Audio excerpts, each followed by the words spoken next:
kuliah Agensi Hayati, kita akan membahas mengenai musuh alami. Bagi teman-teman yang tadi tidak masuk perkuliahan, maka ini adalah video penjelasan mengenai materi musuh alami. Musuh alami itu terbagi menjadi 4. Ada predator, parasitoid, parasit atau patogen serangga, dan antagonis. Antagonis sendiri nanti terbagi menjadi 3 sifatnya ya. Antagonis ada antibiosis, parasit, dan kompetitor. Nah, kita jelaskan dulu dari predator. Predator itu merupakan serangga yang memiliki ciri khas yaitu predasi. Jadi predasi itu adalah sifat memangsa. Ya, proses memangsa yang hanya dimiliki oleh predator. Predator adalah pemangsa dan sifatnya adalah atau ciri khasnya adalah predasi. Predator ini biasanya ukurannya akan lebih besar daripada serangga ataupun mangsanya. Serangga yang dimangsa ataupun mangsanya. Sehingga predator ini dimanfaatkan sebagai musuh alami untuk mengendalikan serangga. Nah, yang kedua ada parasitoid. Parasitoid ini adalah serangga atau mikroorganisme ataupun organisme yang digunakan untuk memparasit atau hidup di inang. Entah itu serangga yang dijadikan inangnya serangga dewasa ataupun dari metamorfosis itu dia dijadikan sebagai inang dari parasitoid. Nah, sementara parasit ini adalah patogen serangga. Lalu apa bedanya parasit dengan parasitoid? Nanti kita akan lihat di penjelasan selanjutnya. Lalu yang keempat adalah antagonis. Antagonis ini ada 3 sifat. Ada antibiosis, yaitu ada interaksi antara makhluk hidup di mana makhluk hidup yang satu menghambat pertumbuhan makhluk hidup lainnya. Ya, simbiosis,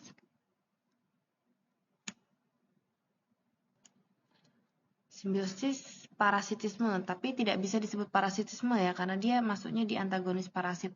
Kalau antibiosis ini yang menang adalah yang kuat. Adanya interaksi antara dua makhluk hidup yang kuat itulah yang menang. Ya, jadi yang satu akan menghambat pertumbuhan makhluk hidup lainnya. Sementara yang antagonis, parasit, ini organisme yang eksistensinya tergantung adanya organisme lain yang dikenal sebagai inang. Jadi dia ada atau dia makin banyak ketika inangnya juga ada atau makin banyak. Kalau inangnya nggak ada atau inangnya nggak banyak, juga dia nggak akan ada. Kehadiran dia berdasarkan kehadiran inangnya. Eksistensinya tuh ada ketika ada inangnya gitu ya. Dan ini adalah simbiosis parasitisme. Yang terakhir adalah kompetitor, persaingan untuk mendapatkan kesempatan hidup. Misal, kompetitor ini apakah sama Bu sama antibiosis? Tidak. Kalau kompetitor ini persaingan untuk mendapatkan kesempatan hidup sama-sama memiliki kekuatan ya kan. Memang mirip antara antibiosis dengan kompetitor, namun antibiosis ini dia akan mengeluarkan suatu senyawa ataupun kemampuan dari organisme. Ya, dia punya kemampuan apa? Misalnya kalau di tanaman ada alelopati. Nah, di tanaman teki ataupun alang-alang ketika alelopatinya keluar atau dia keluarkan, maka tanaman lain itu tidak akan mampu tumbuh. Nah, kalau kompetitor dia tidak ada sifat yang seperti itu. Jadi antibiosis itu dia mengeluarkan seperti senyawa, tapi kalau kompetitor dia tidak, dia lebih kepada kekuatan fisik ya.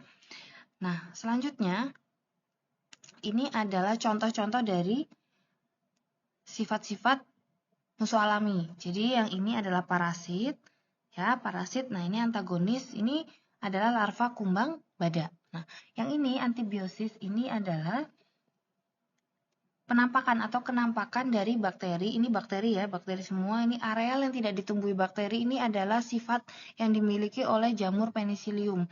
Jadi jamur penicillium mengeluarkan senyawa yang dimana membuat bakteri itu tidak mampu hidup di sekitarnya. Jadi ada circle bening atau piringan yang lebih bening daripada area ini. Nah, ini adalah sifat antibiosisnya. Dia membuat suatu pertahanan diri seperti itu. Nah, kalau parasit ini dia akan memparasit atau hidup di sekitar inang. Dia mengambil makanan dari inangnya. Nah, kalau kompetitor, nah ini bisa dilihat dari gambar contohnya apa ini? Kutu kutu putih atau kutu daun ya, biasanya terletak di bagian bawah daun. Makin kuat atau makin banyak komunitasnya atau kumpulannya, ekosistemnya tuh dia akan makin berkembang, cepat berkembang. Yang kuat yang akan menang.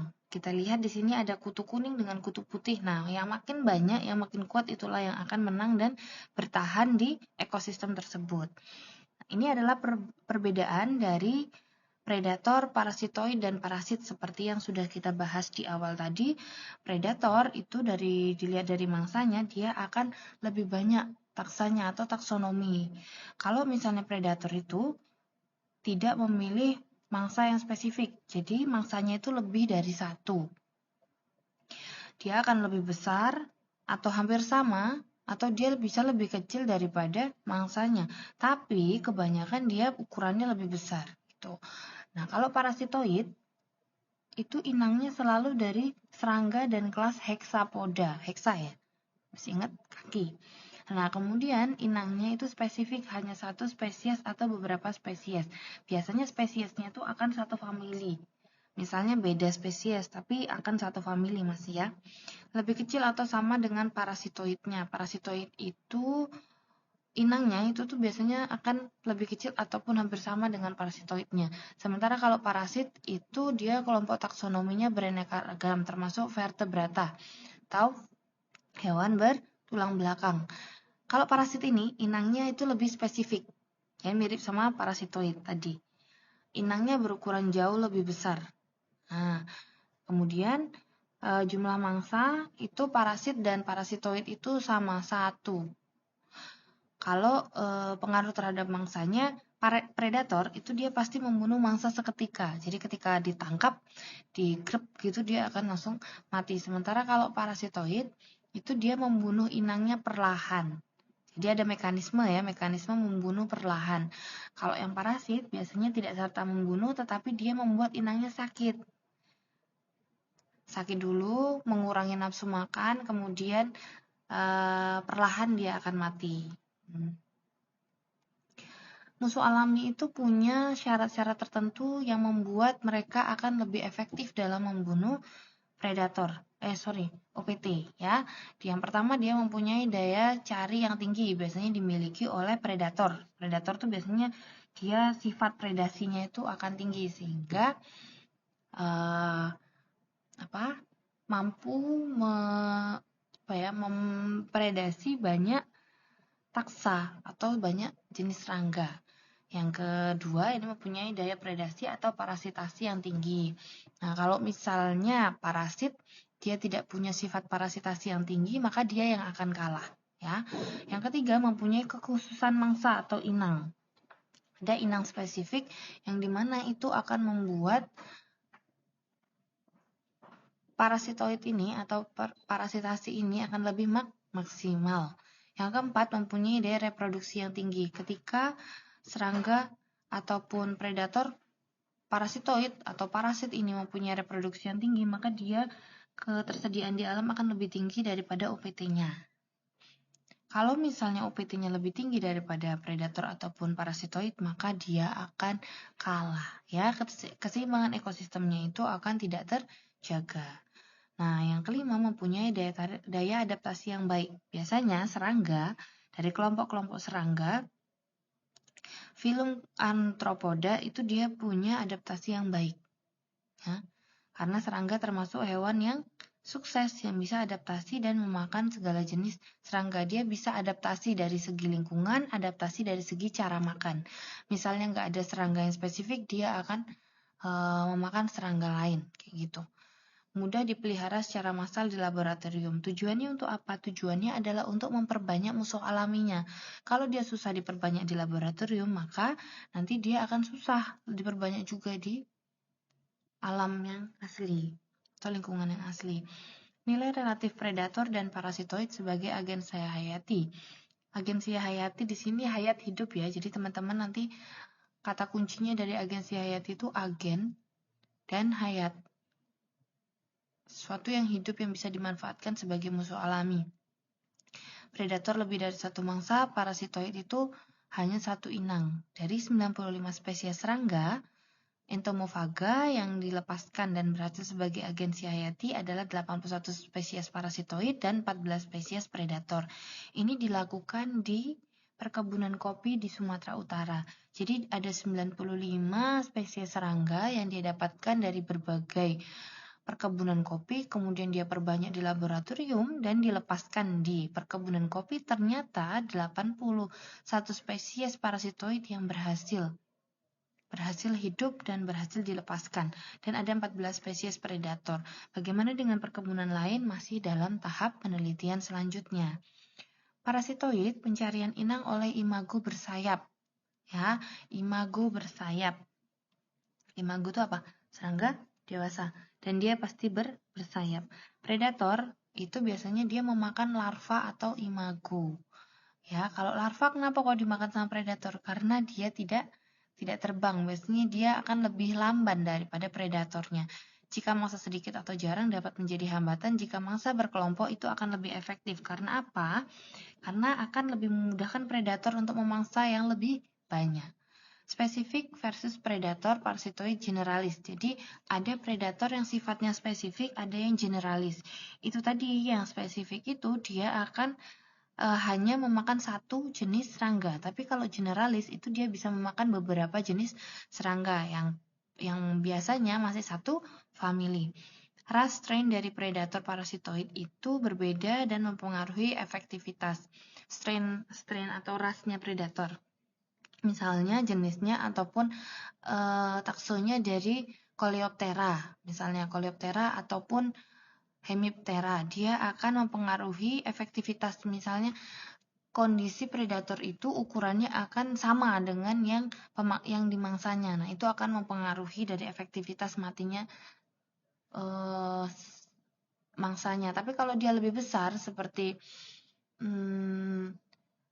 Coleoptera, Coleoptera yang punya cangkang atau sayap yang keras seperti itu memangsa ulat, nah itu biasanya akan lebih cepat. Karena apa? Ulatnya itu lebih lambat, terus dia lebih kecil, misalnya gitu ya. Ukuran predator, cara memangsanya, jenis mulutnya itu juga akan mempengaruhi efektivitas. Ini adalah patogen serangga. Misalnya kita gunakan di sini contohnya adalah Bacillus thuringiensis. Bacillus thuringiensis ini sering digunakan untuk mengendalikan ulat Plutella yang ada di tanaman brokoli ataupun kembang kol seperti itu. Nah, kalau jamur itu contohnya ada di Metarhizium, Beauveria bassiana, Verticillium, dan Nemurae. Ini biasanya jamur-jamur ini digunakan untuk mengendalikan larva. Kalau pada gambar ini ada larva kumbang badak, Metarhizium anisopliae. Nah, biasanya di awal kalau Metarhizium itu bisa diaplikasikan secara suntik ataupun secara semprot, gitu ya, spray. Kalau di gambar ini kita lihat dia pertamanya masih pingsan. Kemudian dia akan terjadi mumifikasi dari jamur yang berwarna putih hingga dia berwarna hijau. Muminya akan berwarna hijau. Ini dari jamur Metarhizium. Yang kedua, ini virus dari Spodoptera. Spodoptera itu apa? Spodoptera itu larvanya dari Lepidoptera, ya, dari kalangan Lepidoptera. Spodoptera ini biasanya ulet tanah, ulet akar, ulet batang gitu ya. Teman-teman bisa mendapatkan banyak referensi mengenai Spodoptera yang mengganggu tanaman-tanaman budidaya. Nah, kalau yang terakhir, gambar yang terakhir ini adalah nematoda. Steinernema, ya. Nematoda entomopatogen, di mana dia akan tinggal di akar, kemudian dia akan melawan semua jenis patogen tanah yang ketika dia akan jadi serangga pengganggu di perkembangan tanaman. Dia punya hifa yang dia lebih panjang dan bisa simbiosis mutualisme dengan tanamannya. Ini dia tinggal di tanah, bisa juga dia tinggal di tanah, tinggal di dalam akar gitu ya. Tapi dia tidak mengganggu pertumbuhannya, malah dia bisa membantu tanaman tersebut terhindar dari penyakit bakteri ataupun virus tular tanah. Patogen yang umum dikenal untuk pengendalian hama di sini ada bakteri, jamur, virus, Rickettsia, protozoa, dan nematoda. Kalau teman-teman pernah dengar kata patogen, itu semua jenis mikroorganisme yang menyebabkan penyakit. Nah, ini patogen yang sifatnya baik, jadi mempatogen atau memberikan penyakit pada serangga ataupun hama OPT. Ya. Patogen yang sudah disiapkan itu diformulasikan dengan bahan lain agar lebih mudah dan efisien dalam aplikasinya. Misalnya ada kariernya itu air, POC misalnya, atau kariernya adalah menggunakan bubuk kaporit ataupun bubuk yang lainnya. Patogen sering disebut sebagai insektisida mikrobia. Nah, di sini saya tanya insektisida mikrobia dengan insektisida pada umumnya itu sama atau tidak? Nah, ada perbedaan karena insektisida mikrobia itu dia akan membunuh secara spesifik dan tidak memberikan pengaruh yang berarti pada lingkungan. Sementara insektisida yang sudah saudara dapatkan ataupun banyak dikomersialkan itu dia akan mempengaruhi lingkungan dalam kondisi ataupun dosis tertentu gitu. Sehingga lebih aman kita menggunakan insektisida mikrobia. Perbedaan antara patogen dengan insektisida, nah ini tadi yang sudah disebutkan di atas bahwa ada 3 ataupun lebih perbedaan antara patogen dengan insektisida. Jadi kalau teman-teman berpikir bahwa patogen dan insektisida itu sama, sebenarnya ada perbedaan. Misalnya, tapi jika di dalam insektisida itu terkandung bahan-bahan alami, nah di situ sudah diuji aman untuk lingkungan, maka di situ dia lebih baik digunakan dan dia tidak menimbulkan resistensi. Ya, strain-strain yang lebih virulen atau dia sifatnya membunuh suatu patogen dapat diseleksi di laboratorium. Jadi seperti tadi, ada beberapa patogen yang sifatnya harus mudah dibudidayakan atau diperbanyak di laboratorium. Kalau nggak mudah diperbanyak, maka dia harus diganti dengan yang lain, kayak gitu. Patogen dapat bertahan secara biologis dengan penularan satu generasi ke generasi berikutnya. Sementara sifat insektisida pada umumnya itu tidak dapat bertahan. Ya, patogen dapat dilepaskan dari individu yang sudah terinfeksi dan terkontaminasi. Misal ada individu yang sudah diaplikasikan atau seperti tadi larva kumbang badak sudah diaplikasi metarisium. Nah, ketika metarisium sudah mulai berkembang di situ dia bisa dikendalikan. Metarisium di larva kumbang badak itu bisa dikendalikan dengan mikroorganisme ataupun jamur lain yang dia itu sifatnya kompetitif dengan metarisium seperti itu. Patogen menekan populasi serangan hama dengan target yang lebih besar bila populasi akan semakin bertambah. Nah, ini adalah perbedaan juga dari patogen dan insektisida, dari inangnya dan cara manipulasinya. Dan sebenarnya kalau teman-teman pahami bahwa di alam keberadaan patogen itu ada 2 jenis, ada enzotik dan epizootik. Kalau enzotik itu dia dapat ditemukan secara terus-menerus dalam keadaan populasi yang rendah. Dalam artian dia ada namun populasinya itu tidak fluktuatif. Ya, ada terus gitu. Kondisinya itu walaupun dia rendah tapi ada terus. Contohnya, misalnya metarisium misalnya ataupun trichoderma. Trichoderma itu di tanah itu selalu ada terus gitu ya, walaupun dia tidak fluktuatif. Jenisnya itu tuh ada macam-macam dan beberapa kondisi tanah, misalnya di bawah bambu, kemudian di sekitaran tanaman jagung ataupun sawit itu sebenarnya ada dia. Tapi populasinya itu yang rendah sehingga harus kita perbanyak dulu di laboratorium baru diaplikasikan lagi ke lapangan.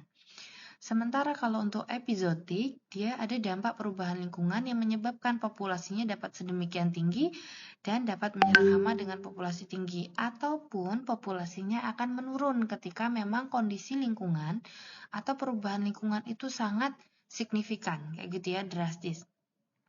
Episootik ini yang biasanya akan menyebabkan ledakan hama maupun ledakan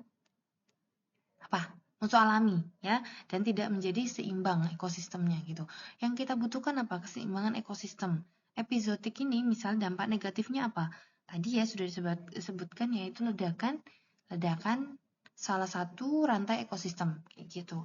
Nah, itu yang harus dipahami bahwa keberadaannya patogen baik ya ini ya, enzootik dan epizootik itu ada di lingkungan kita, namun kadang kita lebih mengesampingkan hal tersebut, jadi kurang aware dengan adanya dia gitu.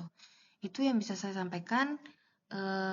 Contoh ini adalah gambar ini merupakan salah satu contoh dari Setoran nitens atau ulat api yang ada di tanaman kelapa sawit di parasit atau